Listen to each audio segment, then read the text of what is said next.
I have you loud and clear. Hello. Welcome. Science. And that is to say, physics, Medicine. nature, or Space. Time. The brain. Life. The universe. Hello, this week from ancient fossils to cutting-edge surgery, we're bringing you the lowdown on vision. Plus in the news, a drug that might aid stroke recovery, and what can you learn from taking a DNA test? Well, us naked scientists decided to find out. I'm Katie Haler. I'm Georgia Mills, and this is The Naked Scientists. The Naked Scientists podcast is powered by ukfast.co.uk.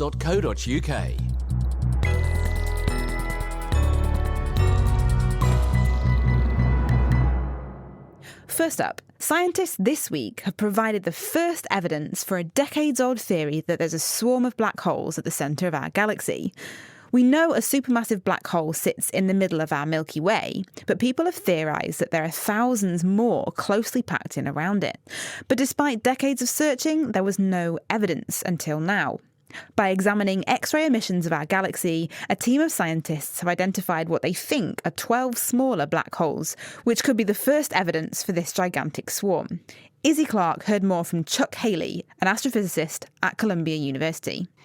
Well, what we did is we found actually a dozen systems that have a black hole orbiting around a normal star. Such a system emits X-rays that we can actually detect with telescopes. And these 12 systems are actually the tip of the very big iceberg that corresponds to these black holes that were predicted to be there by the theorists. And in fact, when we work from the few that we see, this simple dozen, up to the actual number we believe to be there, we get something very similar to what the theorists predicted of order 10,000 of these black holes. So it's always been predicted that these sort of smaller black holes would be there, and it's only now that you've just found the first dozen. That's correct. We found the first dozen by sorting through all the different sources that emit X-rays in the galactic center, winnowing out all the uninteresting objects and trying to zero in on these really fascinating objects, which are the black holes with a star orbiting around them. I mean, how can you even see these? Black holes are called black for a very good reason. They're hard to see. In fact, black holes don't do much that would allow us to detect them. When they sit all by themselves, they do eat gas and dust, that is their food, but they're not very good at converting their fuel into X-rays, which we can actually see. But when a black hole captures a normal star which is moving by it, the star can send gas in a swirling mass around the black hole that we call an accretion disk. And these disks are very good at emitting X-rays. So we look for these black hole normal star systems, and we see the X-rays that come from the gas that's glowing as it swirls around and falls into the black hole. So you can't actually see the black holes themselves, but you can see this ejection of X-ray emission, and that indicates that they're there. That's exactly right. We can't find these lonesome black holes, but if we're lucky enough to find this dozen that have a companion star, then they'll send out an X-ray signature that we can detect and identify them as black hole systems. How difficult is that to do? It's actually quite difficult to do. These huge numbers of black holes are all crammed in to the galactic center in a region about 6 light years across. And there's an enormous number of not just black holes in this region, but many other types of cosmic sources that emit X-rays. In addition, there's a huge amount of gas and dust in the galactic center. That gas and dust is very hot, and when things get that hot, more than 10 million degrees, they tend to emit X-rays. So these black hole binary systems, as we call them, which is just a black hole orbiting a normal star, are basically hiding in plain sight. They've blended in with the crowd, which is emitting these X-rays, and we have to kind of tease them out from all these other sources which can emit X-rays as well. Gosh, so how exactly can you pinpoint the ones that you were hoping to find? It turns out that black holes with a companion star emit X-rays that on average are not as energetic as the X-rays that are emitted from most of the other objects that we would confuse with black hole systems. And an analogy I like to use is to visible light. We all know that blue light generally means something is hotter, and red light means that something is colder. And in fact, the analogy is pretty exact when we look at these X-ray emitting sources. We were looking for the reddish-looking objects, which would be the black hole systems, and trying to winnow out the bluish-looking objects, or the hotter objects, which are the uninteresting X-ray emitting sources. Fascinating work. That was Chuck Haley from Columbia University. Now, recently the headlines have been awash with stories about how our data are being used or abused by companies. Facebook is currently under fire for allegedly sharing up to 87 million users' data with Cambridge Analytica, which has opened up a conversation about personal data and what is and isn't acceptable.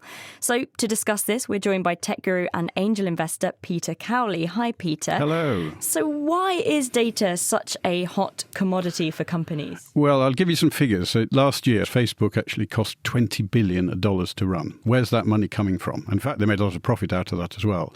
That money is not coming from us as users, is it? It's coming from advertisers. So the advertisers are paying to put something onto Facebook, which we can then consume. And the numbers are huge because apparently Facebook's got over 2 billion users and 100 billion clicks per year. It's only about 50 cents they get for each click, but at the same time, they've got to deliver the adverts that the advertiser wants to get to us. On Facebook, although I don't seem to notice the adverts, 1 in every 5 posts is actually an advert, unlike on Twitter where it's 1 in every 10.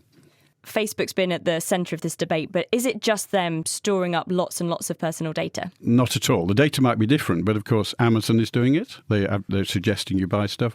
Google's definitely doing it with the advertising. Microsoft's doing it. Apple's doing it. And, although not in quite the same way, the banks, the government, the NHS, insurance companies, everybody's storing data on us. How well do they really know us then? Well, they know where we've logged in so that they can do some security. So if somebody else logs into your Facebook account, they'll tell you, etc., or Google. And they know your interests. In my case, you can actually check your preferences, which I think we've both done. And in my case, it's tech, finance, food, films, education. But also, for some strange reason, I'm interested in basketball, which I'm clearly not. And, I think we share this, I'm interested in the police. I'm not quite sure why. Yes, that came up on mine too. So Facebook has this option where you can go in and see what it thinks you like, and that's how it uses the information to target ads at you. And yes, some of it was pretty straightforward. It knows I like horror films, video games, and ukuleles. It knows how I like them. But it also has listed I like reality, which is an interesting one, plumbing, simply the word pint, and the rings of Saturn, which I really enjoyed. Really? I think that might be something to do with my job. Oh yeah, and Play-Doh as well. So I don't know how it got that idea. Yeah, it was nothing like a specific for me, but because my tastes are somewhat different, I suspect. And there's a saying that we are the product of the tech giants, not customers of theirs. The customers are the advertisers, and we're the product, and they're selling us, which is actually, if you look at it, is correct. But it's not just the tech giants are doing that, because pay TV channels are, magazines, newspapers are reading them, and they're selling the facts so that what's advertised, say, in the Financial Times will be different from what's advertised in The Sun. So it's not just the tech giants doing it. It's a way of targeting advertising. When this story broke, there seemed to be quite a lot of surprise. As someone who works in the tech industry, what were your thoughts? Were you surprised by this development? I was surprised that Facebook had allowed the data to be harvested in that way. And in fact, although it's not quite an apology, I don't think, Zuckerberg did mention that and has put some new rules in place to ensure, or hopefully ensure, we'll wait and see whether it works, that this sort of thing doesn't happen again. I suspect that's really difficult to police, though. And there's questions of overturning democracy and things like that being thrown around. But on a personal level, is it necessarily a bad thing to have your data used like this? It depends how it's used. It depends on whether you trust the person who's used and whether the people who are using the data are respecting your data. There will be good things, and this has been covered on the programme before. Our medical data, sufficiently anonymised, should end up with us having more specific treatment or even specific drugs if necessary, because medical treatment is a lot to a statistical chance of something happening based on your age, your sex, your location, etc. So that data could be very powerful. But there's a lot of things that could be connected with Big Brother. The one that people talk about is that if an insurance company detects you're going to the doctor more, therefore your health insurance might might go up. So yes and no. They're very specific to the data. And so what can an individual do about this? Well, obviously the extreme is to go completely off-grid. So to have one of the old-fashioned feature phones, not to have a smartphone, not to have an email address and everything. But modern life doesn't allow that. How do you buy a plane ticket if you're completely off-grid? And the government's putting more and more services online, like renewing your car tax. So the next thing is to come off social networks, of course, and I think a lot of people probably have done that. But there are advantages in terms of keeping in touch. What you should do, definitely, is regularly check your privacy settings on any of these, which you can do. They do allow that. Whether they give enough privacy settings, I don't know. And there's a new law coming in, a EU law coming in next month called the General Data Protection Regulations, which is pushing some of this responsibility onto the companies. Do you think the conversations that are being had now will lead to genuine change in the tech industry and in social media groups? Absolutely. There are 4 stakeholders here: the users, i.e. us, the advertisers, the platforms themselves, Facebook, etc., and the regulator and government. And there's a lot going on. My crystal ball isn't good enough to tell you what it's going to be like in 5 years' time, but there is change happening. We'll have to wait and see. Peter Cowley, thank you very much.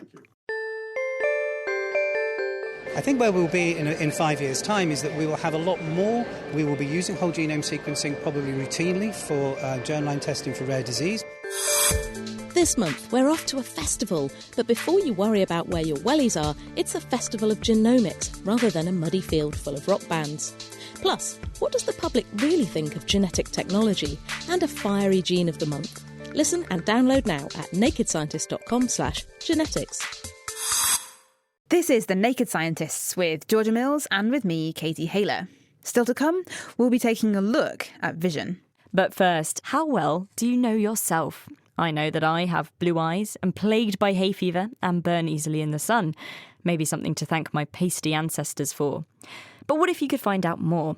Nowadays, a lot of companies offer online ancestry tests, or you can find out whether you're at a higher risk of inheriting a life-changing disease. But how seriously should we be taking these results? Izzy Clark and Tom Crawford have been finding out. Fill the tube with saliva to the black wavy line. should we just crack on?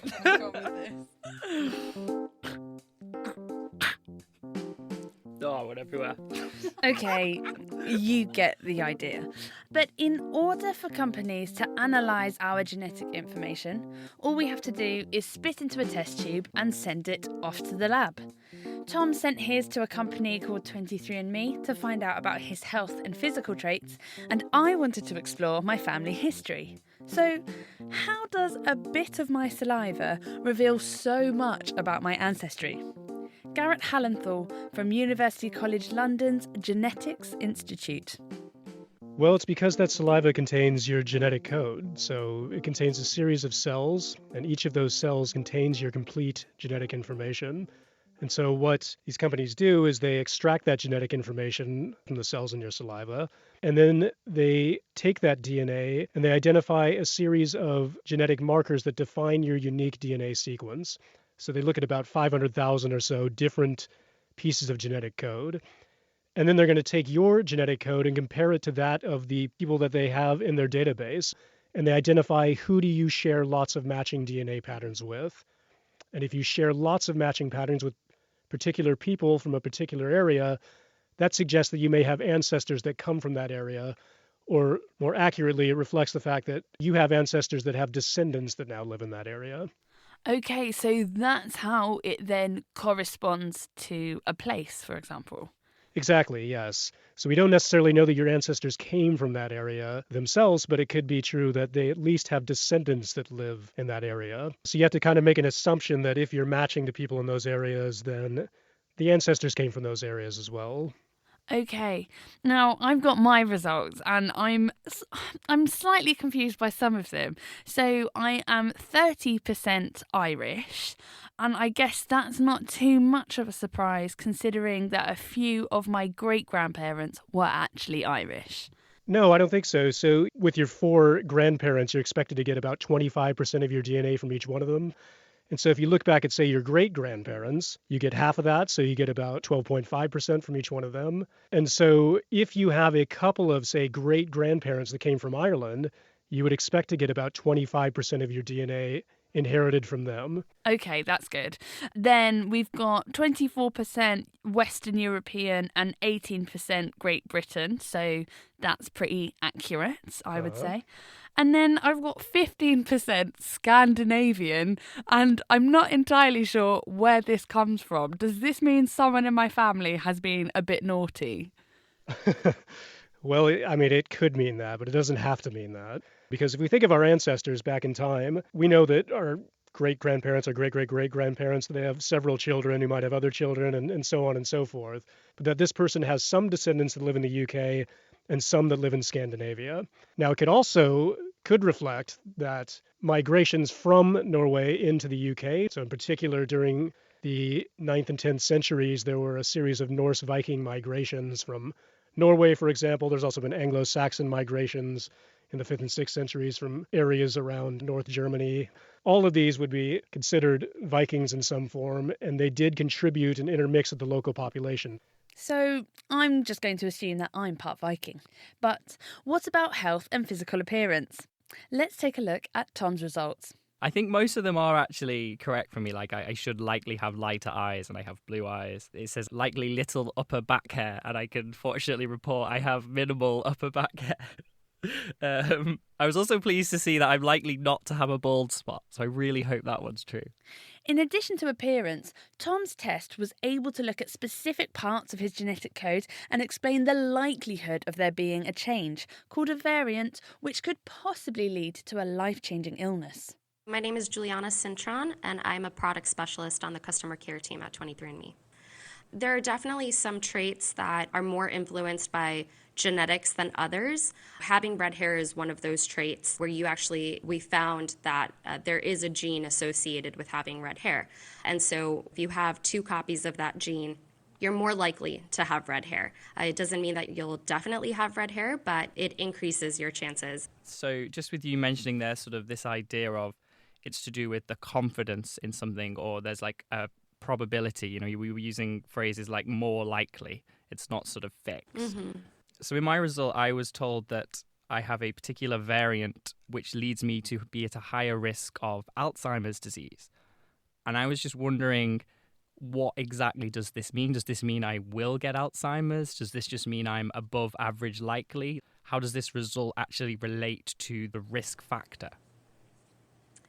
Yeah, so, we're looking at variants that affect your likelihood of developing this disease. It does not mean that you're going to get Alzheimer's. We're not a diagnostic service.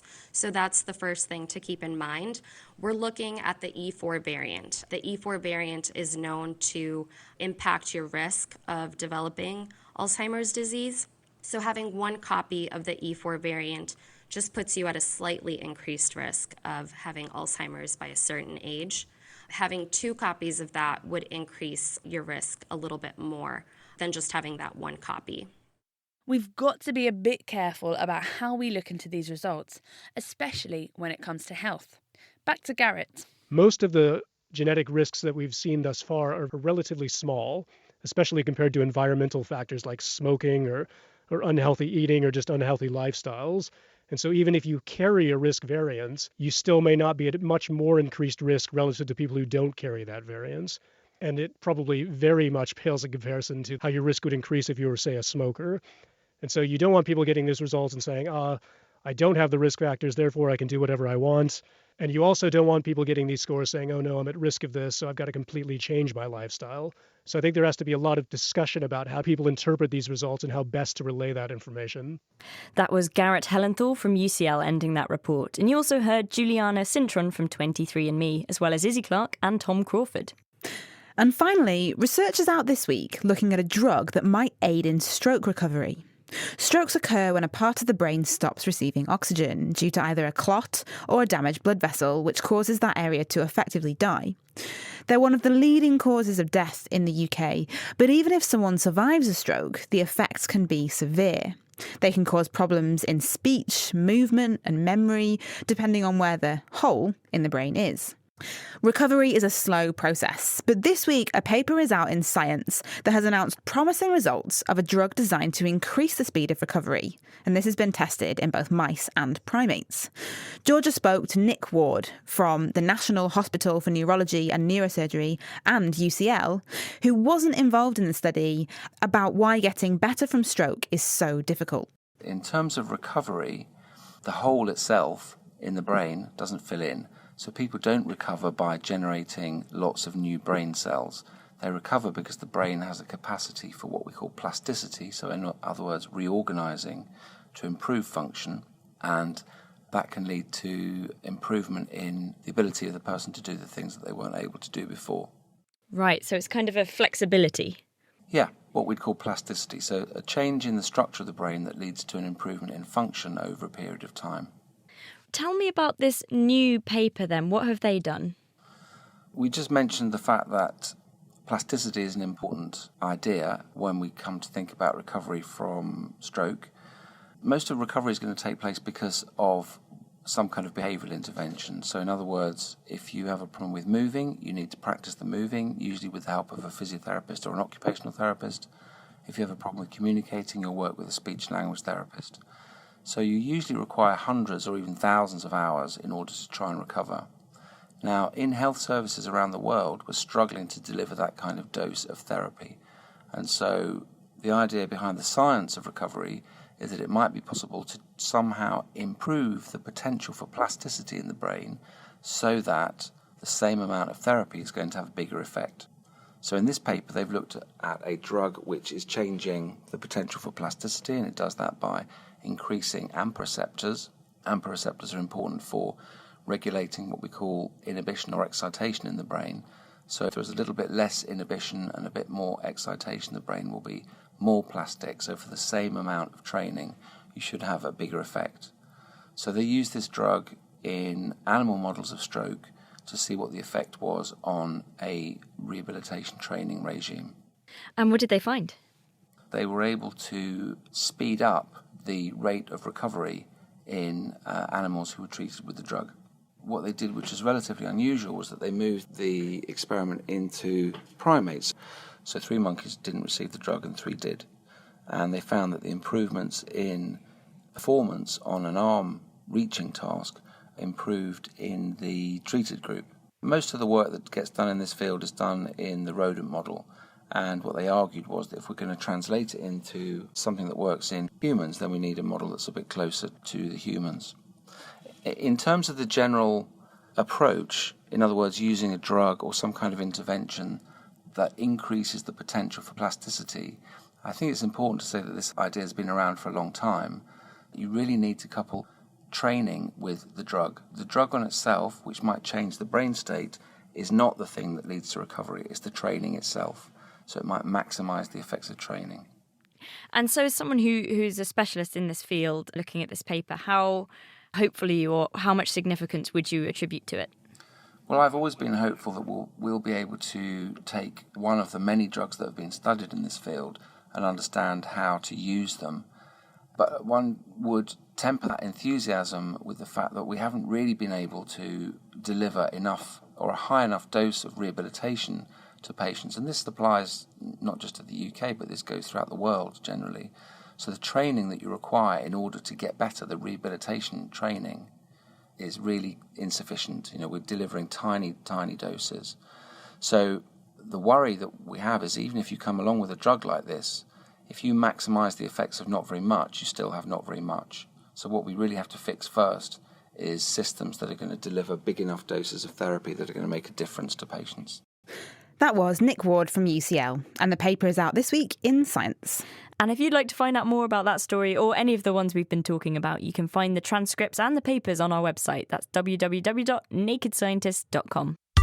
The Naked Scientists podcast is produced in association with Spitfire, cost-effective voice, internet and IP engineering services for UK businesses. Find out how Spitfire can empower your company at spitfire.co.uk. You're listening to The Naked Scientist, and this is Senses Month. Today's show is all about vision, so what better place to start than the eye? Regular eye tests are a good idea for keeping tabs on your vision, but how do glasses actually aid your sight? And what are optometrists looking for when they shine those torches in your eyes? Katie took a trip to Anglia Ruskin University's eye clinic to meet optometrist Kez Latham. An eye test is very much a routine part of your sort of health maintenance. A regular eye check, in the same way as a regular dental checkup, is a really important thing to make sure that your eyes are working as well as they can be, and to spot any signs of things going wrong at an early stage. So there's two main parts to an eye examination. The first part is to check the refraction of the eyes. We want to make sure that you can see as clearly as is possible and find out what lenses, if any, we'd need to put in front of the eyes to help you see as well as possible. And the second part is to look at the health of the eyes. Well, I feel like I've put it off for long enough now. I'm going to have to get in the chair, so shall we crack on? Excellent, sounds good. Oh, okay. That was quite comfy, actually. What we want to do to start with is to see how well you're seeing with your current specs as a spec wearer. Okay. FH, VNH, DEF. By reading the lines of letters, which got smaller and smaller further down the chart, Kez was establishing my baseline eyesight. And from there, she could do more detailed tests in order to establish how well I can see. But what are my eyes doing with the light that comes into them? When light comes into your eye from an object that's in the distance, the surfaces of the eye converge that light so that the light comes to a focus.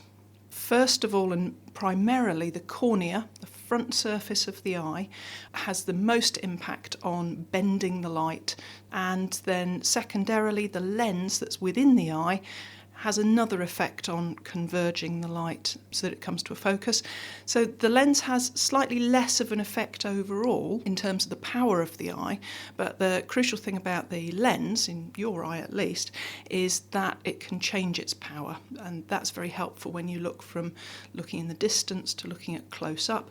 The lens in your eye changes power so that it can cope with the fact that the light is more divergent from a near object.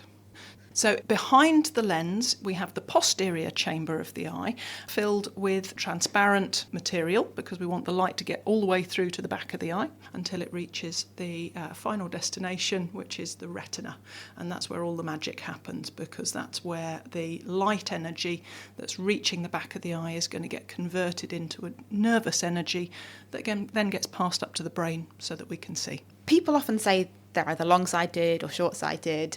What do these terms actually mean? Somebody who's long-sighted has an eye which isn't quite powerful enough. So the rays of light converge to a focus, but not quite quickly enough. So that focus actually forms behind the retina. So we need to move that focus a little bit further forward by adding a slightly more converging lens in front of the eye to bring that focus forward onto the retina. Now, on the other hand, short-sightedness is where the eye is slightly too powerful for its length. So light coming into the eye is refracted or converged, and the eye's a bit too efficient at doing that. So the rays of light are converged a little bit too much, and they come to a focus in front of the retina. And then the light rays carry on, and by the time they reach the retina, the image is blurred again. So short-sighted people need diverging lenses in order to push the point of clearest focus backwards onto the retina. Whether you've got glasses, contacts, or even had laser eye surgery, the aim of the game is the same. It's to adjust the way that light bends in the eye in order for it to fall spot on onto the retina. There are other tests involved in an eye exam. Through assessing my vision with a series of lenses, Kez checked if I had astigmatic or rugby ball-shaped eyes that can cause visual impairment. Other tests included checking if my eyes were working together well as a pair, and if the muscles around the eyes were doing their job well enough to allow me to move my eyes in all directions. But it's not just how well we can see that's covered in an eye test. Optometrists also look into the eye itself. There are certain specific structures that we want to pay particular attention to. The first thing that we look for when we look into the back of the eye is called the optic nerve head, where all the nerve fibres from across the retina gather and go up the plug hole to the brain, up the optic nerve. Can I put my glasses back on now? Yes, you can. Pop those out from behind your ears. There we go. Oh gosh, they're embarrassingly dirty. Don't come into an eye clinic and have dirty glasses. By closely examining structures in the eye, like the optic nerve head, optometrists can potentially pick up on changes indicative of certain conditions, for instance, eye conditions like glaucoma or systemic conditions like MS. But it's not just the optic nerve head that's important to check out. So once I got my glasses back on and the world became clear again, Kez told me about some other things that she looks for. We also want to look at the macula in great detail. That's the area at the back of the eye where the light is focusing. And so it's the area of our eye with finest vision. So when we look straight at something, it's our macula that we use, our macula or our fovea that we use for all sorts of fine resolution tasks like reading, recognising faces, reading car number plates, those kinds of things. The other thing that we particularly want to look at, as well as the rest of the retina and any other changes that we're looking for there, we also want to have a careful look at the blood vessels at the back of the eye. Now, actually, at the back of the eye is the only place in the body that you can see blood vessels directly without opening the skin. So it is very important to look at those blood vessels as being indicative of somebody's general health. And you can pick up signs of systemic diseases, things like high blood pressure, high cholesterol and even diabetes by looking at the condition of the blood vessels at the back of the eye. That was Kez Latham from Anglia Ruskin University speaking to Katie. So Katie, I've got to ask, how are your eyes? They're fine. With my current prescription of glasses, I officially have 20/20 vision. Wow, that's impressive. And you get to keep your very stylish orange glasses. Oh, thank you very much. Yes, it's covered in an eye test. Optometrists also look into the eye itself. There are certain specific structures that we want to pay particular attention to. The first thing that we look for when we look into the back of the eye is called the optic nerve head, where all the nerve fibres from across the retina gather and go up the plug hole to the brain, up the optic nerve. Can I put my glasses back on now? Yes, you can. Pop those out from behind your ears. There we go. Oh gosh, they're embarrassingly dirty. Don't come into an eye clinic and have dirty glasses. By closely examining structures in the eye, like the optic nerve head, optometrists can potentially pick up on changes indicative of certain conditions, for instance, eye conditions like glaucoma or systemic conditions like MS. But it's not just the optic nerve head that's important to check out. So once I got my glasses back on and the world became clear again, Kez told me about some other things that she looks for. We also want to look at the macula in great detail. That's the area at the back of the eye where the light is focusing. And so it's the area of our eye with finest vision.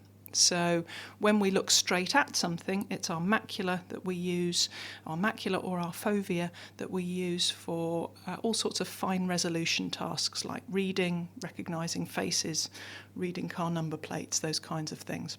The other thing that we particularly want to look at, as well as the sort of the rest of the retina and any other sort of changes that we're looking for there, but we also want to have a careful look at the blood vessels at the back of the eye.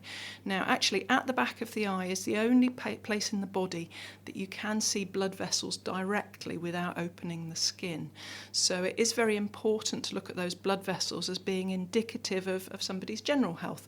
And you can pick up signs of systemic diseases, things like high blood pressure, high cholesterol, and even diabetes by looking at the condition of the blood vessels at the back of the eye. That was Kez Latham from Anglia Ruskin University speaking to Katie. So Katie, I've got to ask, how are your eyes? They're fine. With my current prescription of glasses, I officially have 20/20 vision. Wow, that's impressive. And you get to keep your very stylish orange glasses. Oh, thank you very much, yes. Kez mentioned that a part of the back of the eye called the retina is where the magic happens in terms of being able to see. It's the retina that converts light into electrical signals that the brain can then process in order for us to perceive images. Since the retina is such a crucial part of the visual system, issues with it can have severe consequences. One such condition involves the degeneration of the macular part of the retina, which can lead to the loss of central vision. Age-related macular degeneration, or AMD, is the leading cause of sight loss in the UK in people over the age of 65. Now, scientists have implanted retinal tissue from stem cells into a small number of patients with a particular type of AMD whose sight has since been restored. Pete Coffey from UCL's Institute of Ophthalmology and Moorfields Eye Hospital is here in the studio to tell us about this work. Hi, Pete. Hello. Can you tell us what exactly is the retina? What's it made up of? We call it the neural retina, which is at the back of the eye, which is a multi-layered thin piece of tissue, which essentially contains the light-sensitive cells plus the connecting cells, which then take that information to the brain. And what are these light-sensitive cells? The rods and cones. The rods deal with what's called scotopic vision, which is night vision, low-level vision. And the cones deal with bright colour vision. And as Kez said, there's an area in the retina which accounts for 10% of the whole of the back of the eye, which is the macular region. So it's about 6 millimetres in diameter. And that contains the high contrast, the colour vision, the cone receptors, which allow us to read, drive, recognise faces. Once light hits the retina, it gets converted into electrical signals which shoot on up the optic nerve. How does that conversion process happen? So there's a number of events which occur. The light-sensitive component, the cones, actually have packets of chemicals at the tips of those cells, which we call outer segments, which contain the chemicals, the aldehydes, which use chemical processes to convert light into electrical activity.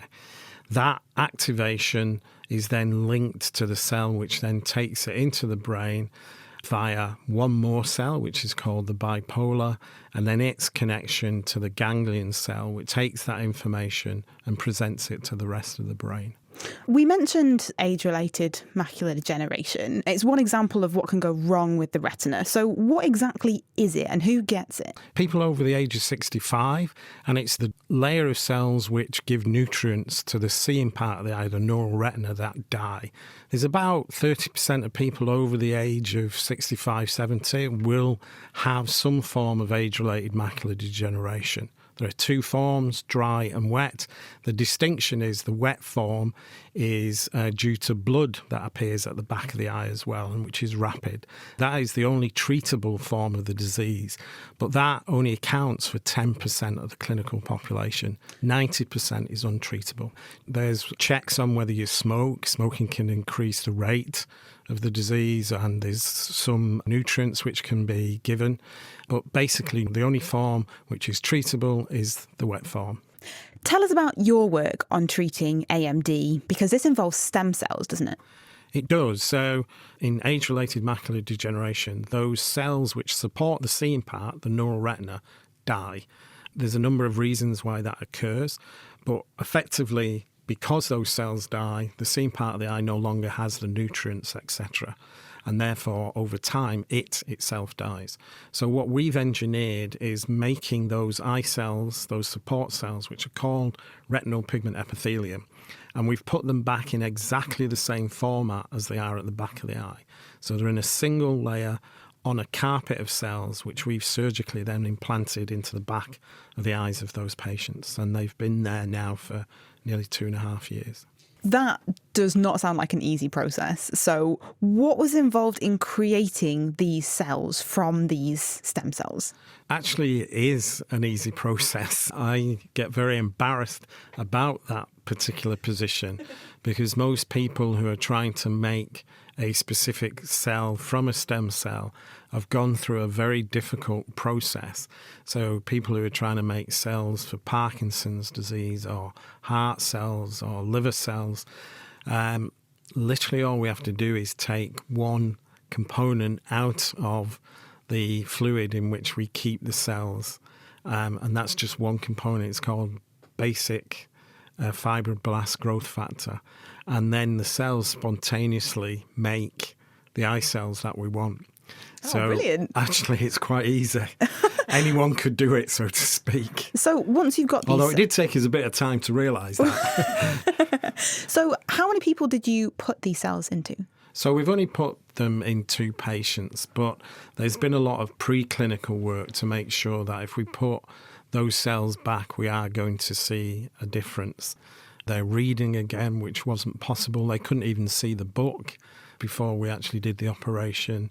And lastly, what could this mean for AMD sufferers in the future? Do you think this could be cost effective enough to use in thousands of people in the future? Yeah, so there's 700,000 patients who suffer from AMD. Not all of those would be treatable with this particular therapeutic, but a good 10% of them could be. I mean, that's still a big number, that's 70,000 patients. And we believe that we can produce enough of these patches to treat that type of a clinical population. And the cost would be a huge saving to the NHS, and not maintaining people, but actually giving them some sight back. And this is probably one of the first studies which has actually shown that regeneration in terms of stem cell regenerative medicine is feasible and does have some efficacy. Marvellous. Thank you ever so much, Peter Coffey from UCL.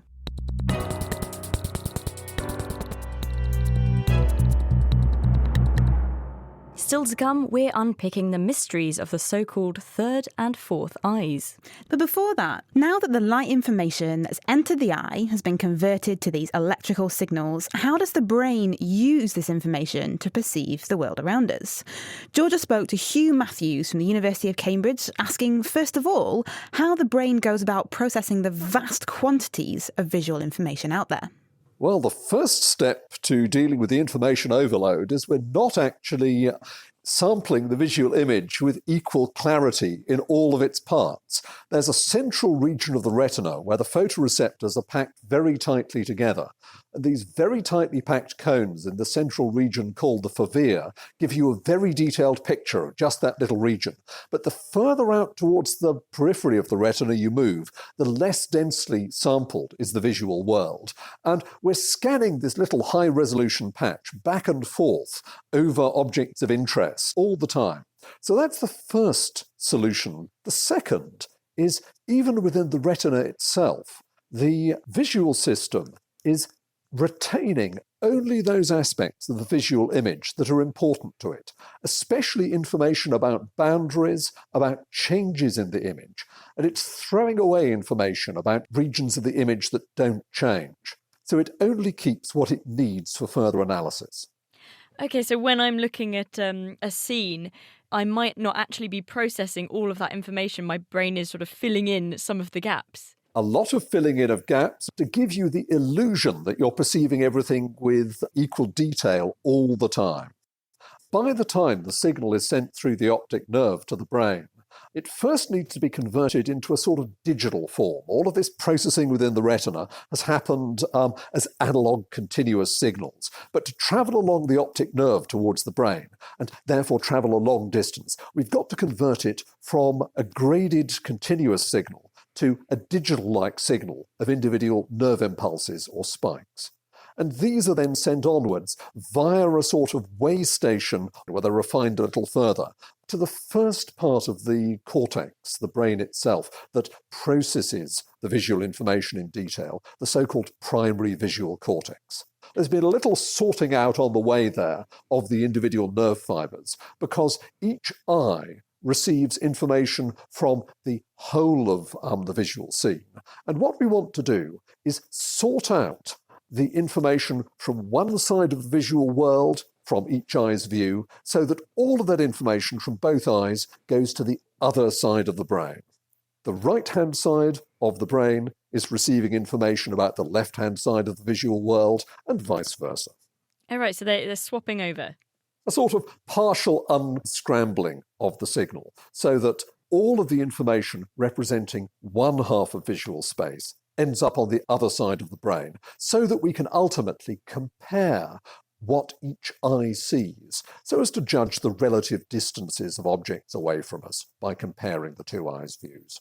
Right, I see. And so we don't have to look at two images all the time as well. We can see just one image in front of us. Exactly. They get unified together into one at the level of the primary visual cortex. And also, any differences between the two eyes' views can get analysed so that we can decide whether an object is closer to us or further away from us than the point at which we're actually looking at that moment.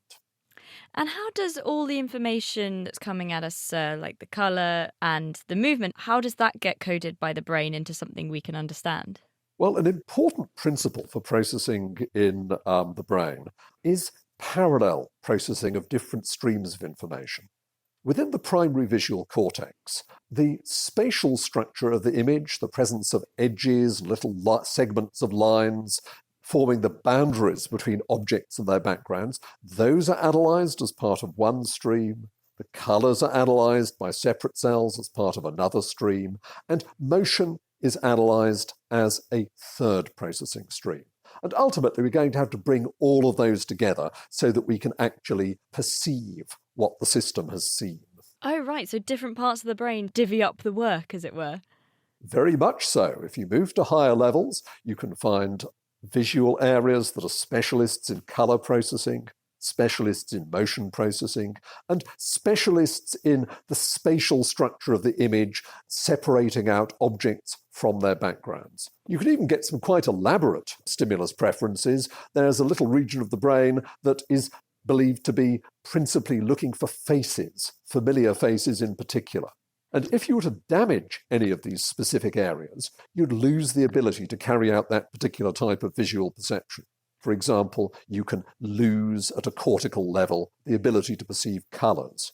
You could lose the ability through damage to another region to perceive motion. And most strangely of all, you can lose the ability to perceive faces, both familiar and unfamiliar. You may not even be aware that they are faces. That was Hugh Matthews from Cambridge University speaking with Georgia. Have you ever wondered this age-old question of whether what I think of as blue is what you think of as blue, that kind of thing? Yeah, it's interesting. How does anyone know how someone else perceives the world? But I think we all grow and develop in very similar ways. We've all evolved from the same thing. So I think we probably do perceive colours in a similar way, I guess, unless you're colourblind. Yeah, maybe we're in danger of straying into the realms of philosophy a little bit on that one. Maybe we are. So back to the science then. Most of us, hopefully, have two eyes. But way back in our evolutionary past, we had even more. Now, some reptiles still have this third eye. It's called the pineal organ, and it's a little dot on top of the head that responds to light. And now scientists have found an extinct lizard with a fourth eye, something that hasn't been seen in a land-dwelling animal before. So what is this mysterious eye, and what does it change about our understanding of eye evolution? Paleontologist Krista Smith from Senckenberg Research Institute in Germany is here to tell us. Hi, Krista. Tell us about what you found about these lizards. This lizard belongs to a lineage which entered North America about 56 million years ago and went extinct there around 34 million years ago. It was a monitor lizard. It would have been active, intelligent, and carnivorous, and well over 1 meter long. And what greatly surprised us is that it appears to have 4 eyes rather than the usual 3. When you say eyes, I picture, a normal human eye. I'm guessing they're not like that. So what were they like and what did they do? They would have appeared to us rather different than our lateral eyes, but in another sense, they are, anatomically speaking, well-developed eyes. Your lateral eyes are, in fact, part of your brain, and the same here applies to the pineal organs. They are outgrowths of the same part of the brain, and in lizards, at least, they acquire a ball-like shape with a lens-like layer and a cornea and a retina-like layer, and in that sense, they are eyes. They also perceive light, and they're indicated on the top of the head by a pale spot, which allows the skin to transmit light to the eye. And what about this fourth eye? Does that exist in anything around today? There is, in fact, only one small group of vertebrates today which have 4 eyes, and those are the lampreys. They're jawless fish, so they're fairly distantly related to us or to any of the bony fish that we're familiar with, or even to sharks. But like the lizards, their additional eyes are indicated on the top of the head by a pale spot. do we know what it's for? It's a remarkable thing that after some 150 years of study, there's still a great deal to be learned about the functions of the pineal organs in organisms outside of mammals. They have a number of functions, just like in mammals. They tend to help regulate the daily cycles, but in lower vertebrates where the pineal organs form additional eyes, they have other functions as well. There is evidence that they are able to use short wavelength light, and in particular the polarization of short wavelength blue light coming from the sky, to orient themselves geographically. This sounds really, really useful. Why don't I still have this pineal eye on top of my head? One thing that we know is that an additional eye on the top of the head regressed inside the skull, like it is in mammals today, in a great number of lineages independently. Just thinking about the land vertebrates, it's gone as a third eye in many amphibians, in mammals, in turtles, crocodiles, birds. It's gone, and we don't really know why. Right, and so we knew about this third eye before, but you've found that the fourth eye was in reptiles, which we didn't expect. What was the evidence for it? How do you know this was indeed the fourth eye you're looking at? Well, we compared the typical third eye with this new hole that we found. That is ultimately what led us to our study. In this particular part of the brain, we had not just a single hole on the top of the head, but rather two holes, which is very unusual. And the first thing that we did, of course, was to examine other specimens to make sure that it's not simply some strange malformation in a single specimen, and in fact it does occur in others as well. It seems to have appeared somewhere between 52 and 49 million years ago, and there's a limited number of structures in that part of the head that could possibly account for this extra hole. And so we examined them and came to the conclusion that the pineal organ was really the only explanation. So what does your finding tell us about how these organs evolved? There is much more dynamism in the evolution of these organs than we have previously given them credit for. We used to think that it was a very simple story. We have a pineal eye, and it regresses into the brain in many lineages in parallel. However, we can now say that it's much more complicated than that. The third eye in lizards is not the same as the third eye in other vertebrates. And this leads us to another point. If in lizards the parapineal took the place of the pineal, then we have no idea when this happened. Every living member of land vertebrates, we know that our ancestors, the ancestors of mammals, had a third eye, but we don't know which organ it was. That's fascinating work. Thank you so much, Krista Smith. Now, usually at this point in the show, we'd be bringing you the answer to a listener question. But as it's Senses Month, we're celebrating the super senses of the animal kingdom. So here's Lauren Sumner Rooney from Oxford University's Museum of Natural History with the case for the super seers. I think lots of people would say that the champion has got to be the mantis shrimp. These guys have super powerful arms for spearing and smashing their prey. So in complex and colourful habitats like reefs, they really need great vision to hit their targets. Each eye is subdivided into parts, so they can judge target distances using just one eye where most animals need to use two. They're also capable of detecting polarization in light, as well as having 12 different types of colour-sensitive cells, where we only have 3 in our eyes. Strangely, despite this difference, their colour discrimination actually seems to be quite poor, much worse than ours, because they seem to use each type in isolation, rather than comparing signals between them. So, for me, the other main contenders for visual supersensor in the animal kingdom are spiders. They've evolved some incredible adaptations in their visual system. Most species have 4 pairs of eyes, each of which has 3 dedicated areas in the brain. They can be specialised to perform different roles, and they often point in a different direction to each other. Jumping spiders actually have 2 pairs of lenses inside their principal eyes, kind of like a telephoto camera, giving them some of the highest resolution vision seen in any invertebrate, despite their tiny size. This zoomed-in effect restricts their field of view, but they found a way around this by using specialised muscles to move the retina around the lens, and by arranging other pairs of eyes around their heads to give exceptionally good peripheral vision. They're also sensitive to red, green, blue, and UV light, and appear to use these different colours to help them accurately judge distances, which isn't known in any other animal. Other groups have evolved completely different but equally amazing abilities. Ogre-faced spiders are deadly nocturnal hunters with some of the most sensitive eyes in the animal kingdom. Several other families, such as wolf spiders, can also detect the polarization patterns of sunlight and use these to navigate using one or more dedicated pairs of eyes. If any group deserves recognition for all-round success, creativity and diversity in vision, I think it's got to be spiders. So if you want to put in your vote for an animal super taster for next week's show, you can email chris@thenakedscientist.com, find us on Facebook, tweet @nakedscientists, or you can get in touch on the forum, thenakedscientist.com/forum. And that's all we've got time for this week. Thank you very much to all of our guests. That's Kes Latham, Pete Coffey, Hugh Matthews and Krista Smith. And thank you to Katie for putting the show together. Next week, we'll be taking a bite out of the science of taste. Do join us then. The Naked Scientist comes to you from Cambridge University. It's supported by the STFC, the EPSRC and Rolls-Royce. I'm Georgia Mills and thank you very much for listening. Goodbye.